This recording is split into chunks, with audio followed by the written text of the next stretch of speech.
Сәлем достар, сіздермен Киностан канал. Біз бүгінгі видеомызда атақты Marvel кинокомпаниясы жайлы керемет бұрын-соңды естімеген мәліметтерді айтатын боламыз. Видеомызды бастамас бұрын тарихы жайлы шағын ғана мәлімет айта кетсек. Marvel кинокомпаниясы 1939 жылы Мартин Гудменнің бастауымен ашылған болатын. 1960 жылдардан бастап Marvel Comics америкалық комикс шығаратын ең ірі екі компанияның біріне айналды. Ең басты қарсыласы DC Comics. Оның ең атақты кейіпкерлері Супермен және Бэтмен.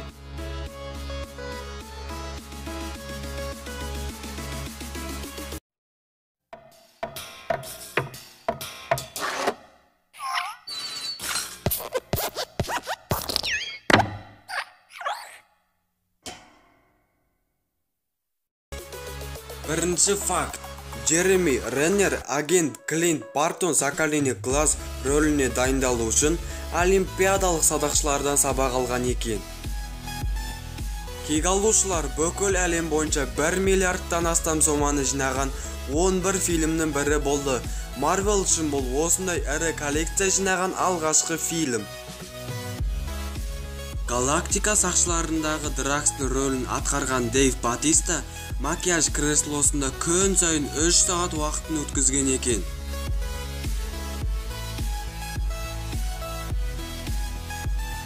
Гамора саған лайық емес, Квилл. Ғаламда екі түрлі жандар болады. Билейтіндер және билемейтіндер. Мен сүйіктімді алғаш рет жерде көрдім. Жұрттың бәрі ес шығып билеп жатты. Бір әйелден басқасы. Менің Аветтам. Оның маған лайық әйел екенін түсіндім. Ең көңілді әуен ойнап жатса да, ол саусағын қимылдатпады. Қозғалмады да. Тіпті өлі десе де болады. Өтте қызық екен. Ол мені бірден қоздырып жіберді. Жарайды, мен түсіндім, я. Мен бешімін, ал Гамора билемейді. Сен бір сорлы әйел табуың керек. Галактика сақшылар фильмінде Питер Квиллдің кемесі Милана деп аталған болатын. Оның алғашқы махаббаты актриса Алиса Милананың құрметіне.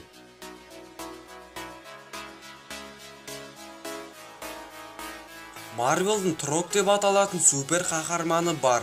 Оның бойында Тордың күші бар. Бір қызығы ол құрбақа және ол Пет кек алушылар атты супер қаһармандар тобында.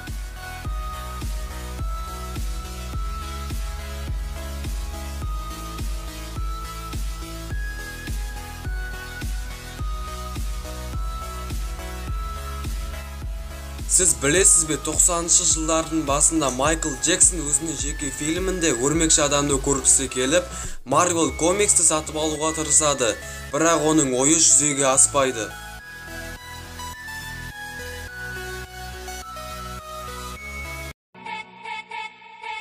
Bir, 2, 3, 4, 5, 6, 7, 8, 9, 10, 11, 12, 15, 14, 15, 16, 17, 18, 19, 20, 21, 22, 23, 24, 25, 26, 27, 28, 29, 30, 31, 32, 33, 34, 35, 36, 37, 38, 39, 40, 41, 42, 43.